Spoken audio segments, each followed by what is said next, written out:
Hello, welcome back to the breaking news update. My name is Jimmy Boyd, and you are watching Boyd News. I want to thank you so much for tuning in today. I'm back with another update coming out from the war between Russia and Ukraine, and I've got a huge lineup of news to share with all of you today. So, last night was another very active night with drone attacks coming from both sides, whether from Ukraine or Russia. We're going to talk about major attacks happening inside of Russia to start out, as we have this very big story here on your screen. Russian oil pipeline explodes in Sudzha. Russia blames Ukraine. Ukraine on March 21st accused Russia of deliberately attacking the Sudzha gas metering station in Kursk Oblast in an attempt to pin the blame on Kiev. Ukraine says Russia blew it up. Okay, so both sides accusing each other of attacking this gas metering station in the Kursk Oblast in the town of Sudzha, which was a major stronghold that Ukraine was holding onto while they were operating inside the Kursk region. So Russia's basically saying that Ukraine attacked this thing, but at the same time, Ukraine is saying they did not attack it, and they're actually saying Russia blew it up themselves with guided aerial bombs. So don't really know what happened here, but based on the reports, Ukraine's general staff is saying they did not blow this thing up, and there's no reports indicating from their side that it was actually them that did it. So it could have been Russia. Who really knows here? But at the end of the day, this is a pretty major hit. This is a huge oil transport hub that transports oil from Russia through Ukraine on over to Eastern Europe, like countries like Hungary and Slovakia used to receive oil through here. This was also the same gas pipeline, reportedly, that the Russians were using when they launched their infiltration into the Sudzha and the Kursk region. So yeah, looks like that thing completely destroyed now. This is video footage coming out showing a drone recording this thing on fire. So pretty massive hit here. I've got some information I can show you guys on this today. We also have reports of the Kavkazskaya, if I'm saying that right, Kavkazskaya oil pumping station that was hit just a few days ago in the Krasnodar Krai region. Reportedly, it was attacked again last night with multiple UAV drones, and the facility is basically completely destroyed at this point. I'm going to have video footage showing it last night, completely on fire all over the place. So it looks like Ukraine went ahead and just finished off that facility last night, and I believe it was already still burning. At least one oil tank was burning for at least 2 or 3 days now. Now it got hit again, okay? So just lots of huge reports. Even last night, Odessa just being completely leveled by Russian drones, and the Russians are now starting to change their tactics when they attack Ukrainian cities, and that lines up with what we've been seeing recently inside of Ukraine. Whenever Ukrainian cities are being attacked, we're seeing a lot of explosions with Russian drones. So the Russians are launching swarms at cities basically now, much worse than we saw before. So we're probably going to see a lot of destruction from Russian drone attacks in the future. So let's go ahead and jump into this, guys. Lots of information to cover today. We're going to start off here with War Translated on X. The Ukrainian General Staff announced this morning that the gas pipeline in Sudzha was shelled and blown up by the Russian side, not Ukraine. In other words, this is a Russian provocation. So this is all at the same time while right now Ukraine and Russia are not supposed to be attacking each other's energy facilities. I did have a report that I showed you guys yesterday from Sky News that allegedly there is no actual agreement between Russia and Ukraine. It's more words and just kind of, agreeing in principle for right now, apparently. But from what we understand, they're not supposed to be attacking each other's energy facilities, and we do have a lot of reports of that today. So we'll go over this real quick. The Russian Federation is intensifying its discrediting campaign against Ukraine. For example, the enemy accused our defense forces of shelling the Sudzha gas metering station. These accusations are groundless. Yes, the station in question has been repeatedly shelled by the Russians themselves. In particular, last summer it was bombed by guided aerial bombs. 3 days ago, the Russians again struck it with KABs, which is guided aerial bombs. Also, today the enemy has already intensified its planned destructive information influence with another provocation. It shelled this facility with artillery. It is worth adding that earlier that Russian troops used the main gas pipeline pipe for the covert movement of their units. Okay, that was that whole infiltration attempt into the town of Sudzha. Okay, so this is the same video that we watched already. We're not going to watch it again since I just showed you guys that on the waiting screen for about 2 or 3 minutes straight. It's only about a minute long.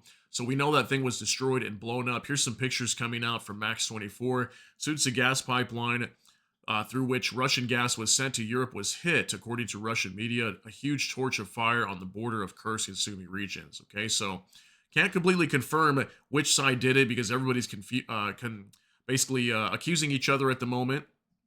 But these are some pictures coming out showing the Sudzha gas pipeline completely destroyed. Okay, so could this be Russia doing this to destroy this? Maybe pin the blame on Ukraine and say, "Hey, Ukraine is breaking the ceasefire." Well, technically, 2 or 3 hours after Russia had reportedly agreed to the ceasefire on ending strikes on Ukrainian energy facilities. Soon after that, in the city of Sloviansk, just a couple nights ago, we had Russia attacking a major energy facility over there, and that city basically had half the population without electricity. Okay, so Russia's already technically doing this already, and it doesn't look like a full ceasefire is in effect to me. And then take a look at this from Max 24: oil transshipment point Kavkazskaya in Krasnodar Krai. The entire base exploded. Yes, I mean, last night, the Kavkazskaya oil pumping station that we just talked about a couple nights ago attacked again, completely destroyed. Take a look. Взорвалась вся база. Все горит.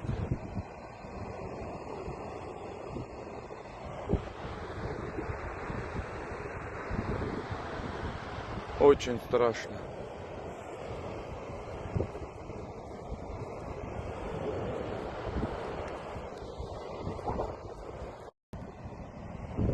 All right, so when we take a look at this video, I mean, look at when he pans left and right. It's literally the entire facility almost that's completely on fire.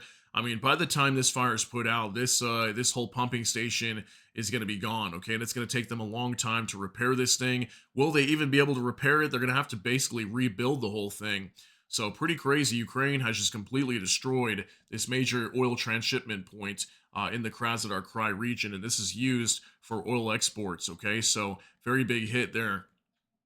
Now for Max 24, AFU attacked Kropotkinskaya, KTK again with 3 UAVs at night. The area of the fire at the oil depot in the Kavkazsky district is 5,000 square meters, okay? Last we knew it was 3,800, so it grew much larger.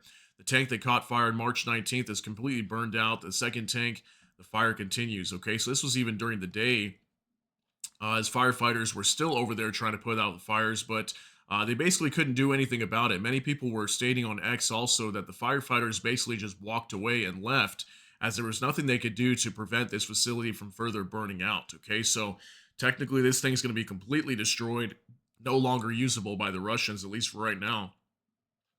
Now from Bricktop NAFO, Russian Telegram is in panic.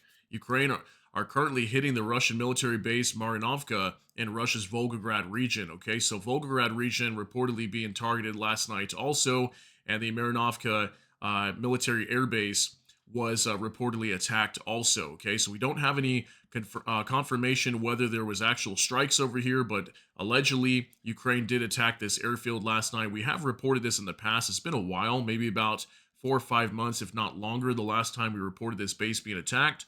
But this base is used to attack Ukraine a lot with glide bombs. So Ukraine went ahead and attacked that last night.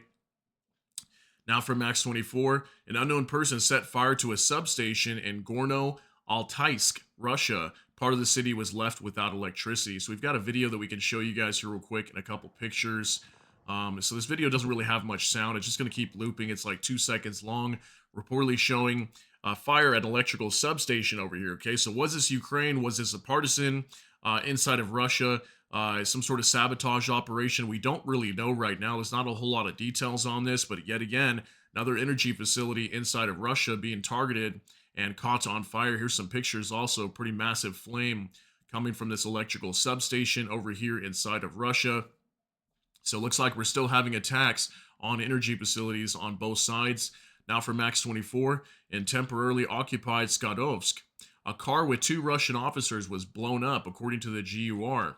All that remained of the occupiers' pickup truck, was a pile of twisted metal. Details on the operation in the Kherson region have not yet been disclosed. Okay, so this is down near Crimea, far south, okay? Far south on Ukraine's territory and occupied Russian territory of the Kherson region. We had allegedly 2 Russian officers that were blown up once again. It's been a little while since we reported some sort of sabotage attack on Russian officers. This was happening a lot back in, I think, the late end of the year last year.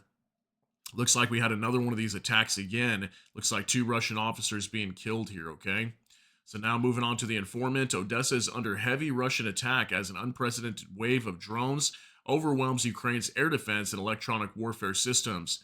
Kovalenko, head of Ukraine's Center for Countering Disinformation, acknowledges the sheer volume of drones is straining their capabilities. Ukrainian sources describe it as the largest drone assault on Odessa in 3 years of war. Strikes have hit industrial targets, leaving parts of the city in blackouts. Okay, so Odessa getting hit really hard again.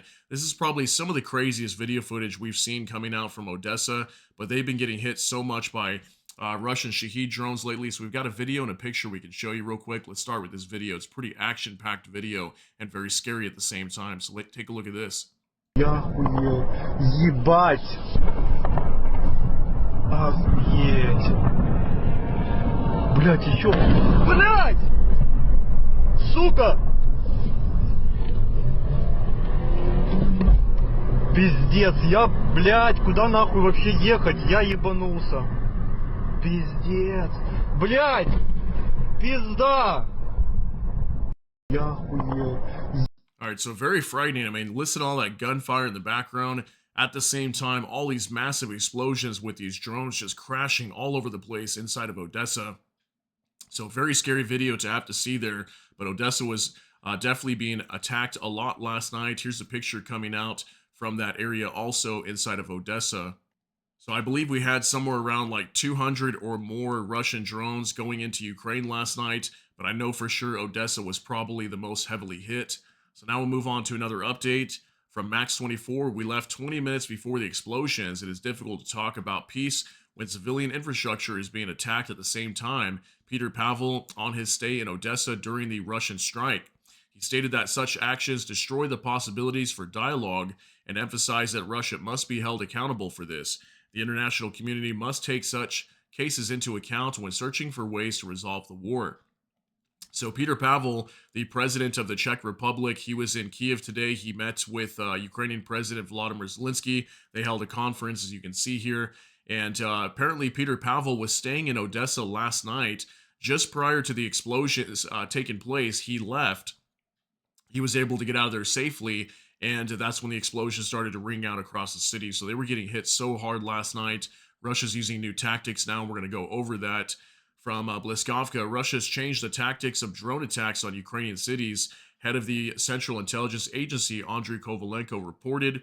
Now, the enemy is trying to operate with a large number of UAVs to overload air defense, mobile groups, and electronic warfare. This is what Odessa looks like. Drones are hitting civilian objects that are casualties. So basically what he's stating here, Andriy Kovalenko is basically stating that Russia's overwhelming air defenses by launching swarms at a time. Okay, so we're going to talk about that. I have a report here from Max 24. Russia's begun to fly around Ukrainian mobile air defense groups with machine guns in Odessa.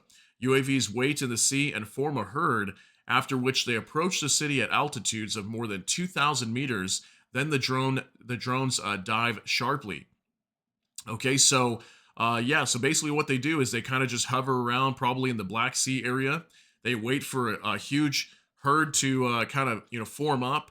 Then they'll fly really high in the skies and then all of a sudden dive down into Odessa. And typically what we see with drones is they'll just kind of fire them, a few at a time. So we might have 4 or 5 entering the airspace of Ukraine at a time, and they'll just send them in waves, maybe 10 or more. And they'll just kind of fly at one altitude until they hit their target. Sometimes they might change altitude a little bit, but apparently what they're doing now is flying extremely high and then all of a sudden dive bombing and crashing into targets inside of Ukraine, okay? And they're doing that in swarms at a time, maybe 10, 20 or more, to make it more difficult to shoot a lot of these down, okay? So the Russians are getting smarter now with their attacks. Now for the Ukrainian review, the consequences of the night strikes on Odessa, okay? So take a look at this.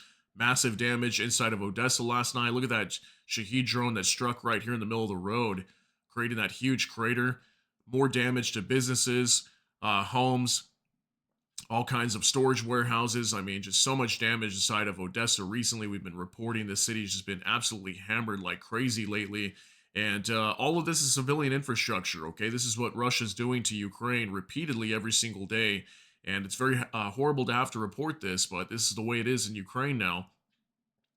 Also from Bliskovka, Russian drones damage Novomysk or Tyrovsk, if I'm saying that right, cemetery in Odessa, the city council reports. According to preliminary data, 50 graves were damaged, 30 of them were completely destroyed. Okay, so even a cemetery being completely destroyed last night by Russian drones. Okay, so again, very horrible, guys. Like, what is the significance of this? At this point, Russia's just kind of throwing them all over the place with these drone attacks. They don't really care what they hit, and they're not going after military targets. They're just trying to terrorize civilians inside of Ukraine. This is something we've seen repeatedly throughout the duration of this war. And it's clearly Russia's objective, okay? And they've been just hitting Odessa so hard recently, and it seems like they're trying to make the citizens over here flee. So very horrible. Now for Max 24 in Odessa, there are local emergency power outages in the Primorsky, Peresipsky, and Kievsky districts, according to DTEC. Okay, this is down in Odessa. This is another picture that came out last night showing lots of fires that broke out. I mean, just look at the amount of damage here. And DTEC, the major energy company inside of Ukraine, reporting more power outages. Okay, so I'm not sure if actual electrical substations were targeted or hit. I mean, that happened recently over the last week in Odessa.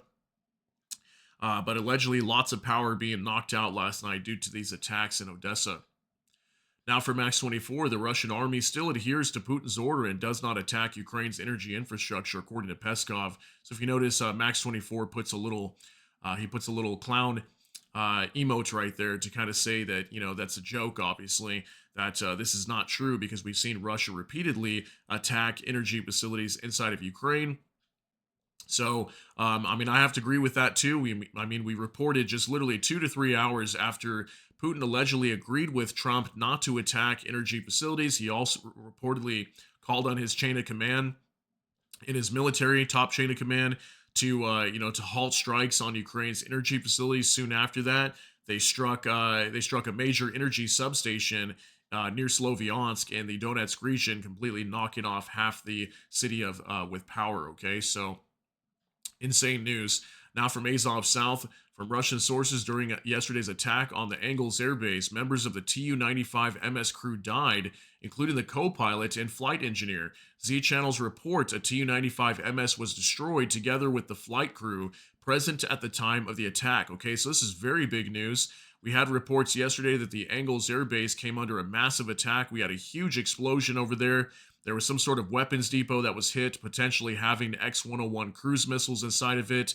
There could have been anywhere from 30 to 70 or more of those that were destroyed. So allegedly, we had a Tu-95 MS that could have been destroyed also, and the flight crew that was flying it, these two gentlemen, lost their lives. Okay, so maybe were these two men trying to evacuate some of these planes out of there, and maybe some of these planes got hit, or maybe was it from the flying debris coming from that massive explosion over there? I mean, it happened very close to this airfield, so pretty insane news. We got this information very quick, just 24 hours later, that we had a Tu-95 MS being destroyed, and also the crew that flew this thing being destroyed as well. Okay, so that's huge news. Bliskovka now reports Macron considers sending UN-led peacekeepers to Ukraine. The Telegraph reports this is an alternative version of the plan he had previously jointly developed with the British Prime Minister. However, for any UN peacekeeping force to be deployed, the decision must be approved by the Security Council. Therefore, in the context of this idea, the prospects seem slim because Russia and probably the United States would be against it. Okay, so I don't think this is going to happen, most likely. But it looks like Keir Starmer, the Prime Minister of the UK, and also the French President Emmanuel Macron, looks like they're changing their ideas here in terms of providing some sort of peacekeeping contingent to Ukraine. Instead of sending like a NATO contingent or their own troops, they want to try to form a UN contingent instead. Okay, so I don't think that's really going to work here, because again, it states here that the US and Russia might be against this. They could go ahead and just try to veto this if they try to have a vote within the UN Security Council, so that probably won't happen. But at the same time, we've got this huge report today also from Nexta. Zelensky rejects Macron's UN peacekeeper proposal.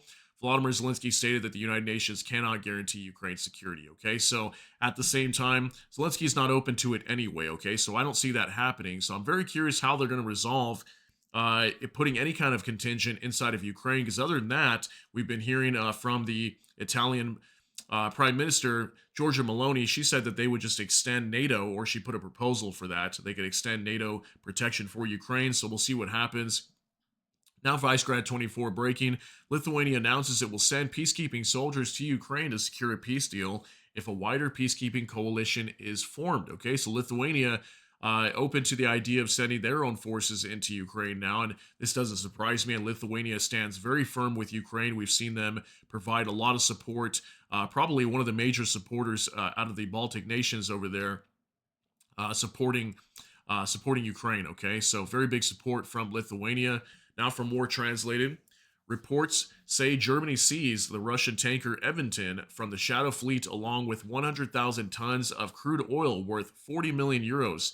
The vessel adrift near Rügen, if I'm pronouncing that right, since January, and its cargo are now German property. Okay, so this was a report. I think we talked about this back in January, where this ship basically lost its propulsion. I think the engine went out or something like that. They had some sort of failure aboard the ship, and it was basically just floating, and it was eventually towed away, and Germany took control of it. And it looks like now they have seized the tanker completely, because I believe it had something to do with the sanctions as well that were placed on this vessel. So Germany basically took the tank away from Russia now. Now it's German property, so that's very big news. 40 million euros right there. We'll see how Russia responds to that. Vicegrad 24 breaking. The upper house of the German parliament, the Bundesrat, if I'm saying that right, just passed 500 billion infrastructure fund and the new debt rules that will make it possible for Germany to spend hundreds of billions of euros more in military spending. Okay, this is a huge update today. I mean, Germany's going to be spending a lot of money here very soon. We were just hearing so many reports of hundreds of billions coming out of Germany in the near future to fund military war efforts and produce weapons inside of Europe, so that way many European nations can be ready in case Russia ever attacks NATO in the future. So we're going to be seeing so much amounts of spending inside of Europe here very soon in terms of military spending, defense spending. So very big news today. Also from Bliskovka, Trump administration wants to include control over Ukrainian nuclear power plants in minerals deal, according to Financial Times. Such moves effectively mean a renegotiation of an agreement that has not yet been signed, according to the newspaper notes.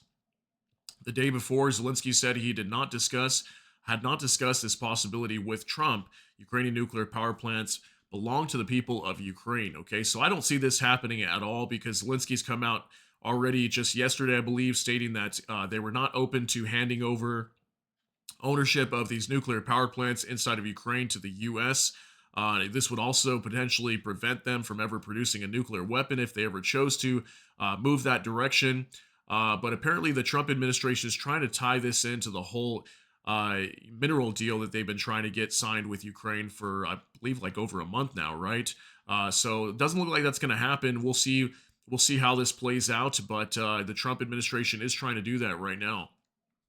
Now, from next, the U.S. is scaling back its participation in joint groups overseeing sanctions against Russia, Bloomberg reports. Earlier, the U.S. withdrew from the International Center for the Prosecution of Crime of Aggression against Ukraine. Okay, so more signs here that the U.S. is going to be best friends with Russia here very soon. And now they're pulling away from the participation in joint groups overseeing sanctions against Russia. So that probably means very soon, if we do get a ceasefire, we're going to see a lot of sanctions being lifted for Russia. And this will probably be some sort of agreement we might start to hear this week, as we know the U.S. and Russia, also Ukraine, are supposed to be meeting in Riyadh in Saudi Arabia for more talks on ceasefire with the war. Now, for more translated, reports say Russian Security Council Secretary Sergei Shoigu has arrived in North Korea. Looks like the Korean cannon fodder's run dry, and it's time to pick up a fresh batch. Okay, so we got Sergei Shoigu, kind of hard to say. He's part of the Russian Security Council. Okay, so he's over here again in North Korea, and I'm wondering why he might be there. Maybe it does have something to do with calling up more troops from North Korea, but they're probably needing something if he's arriving over here. So this was him getting off the airliner. Okay, to meet inside of North Korea today.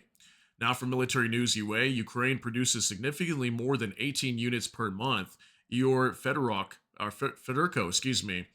director of the Ukrainian Council of Gunsmiths, on the scale of production of the Ukrainian 155 millimeter self-propelled howitzer Bodana. We've talked about this numerous times. According to him, the main problem of production now is a lack of chassis, but it should be resolved in the near future. Okay, so apparently they're producing more than 18 of these. Who knows, maybe 40, 50 of these or more per month. And yeah, take a look at this thing. We've talked about this before. Last we heard, I would think it was somewhere around 30 or so that they were producing. So that number could be significantly higher. As we know, Ukraine is definitely producing a lot of their own military equipment nowadays. Now for Vicegrad 24 breaking, British police announced that counter-terror officers are investigating the substation fire that has shut down Heathrow Airport in London. Okay, so the reason why I'm showing you guys this doesn't directly relate to the war, but we've been talking a lot about hybrid warfare. And could this be linked to Russia in some way? Maybe, maybe not. But just briefly, I wanted to show you guys this. Look at the power just completely out in London over here as we had a major electrical substation that caught fire. Maybe it was deliberately caused, maybe it wasn't.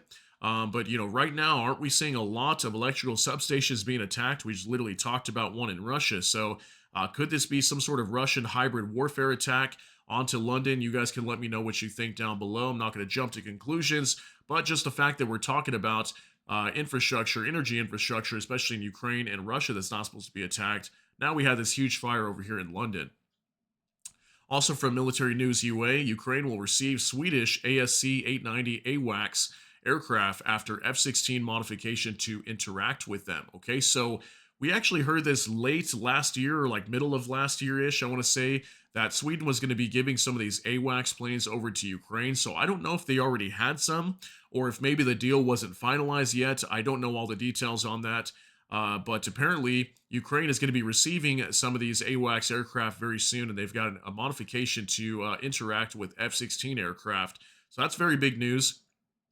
And Ukraine will have their own intelligence aircraft that they can start using if they didn't already have this. As far as we knew, they did have these aircraft, but it looks like if not, they're going to be getting them very soon. Okay.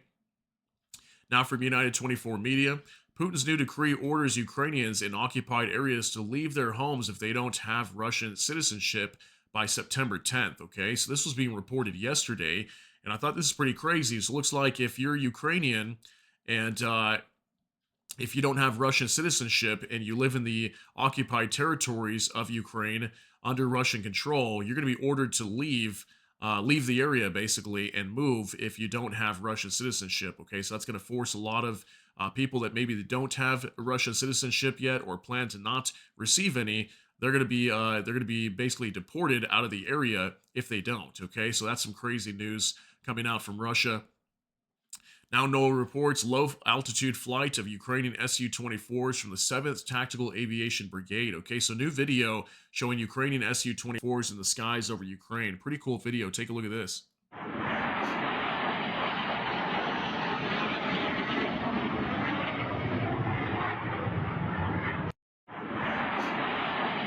All right, so nice video. We can see 3 Ukrainian Su-24s flying over Ukraine, and probably just got done carrying out some sort of strike mission.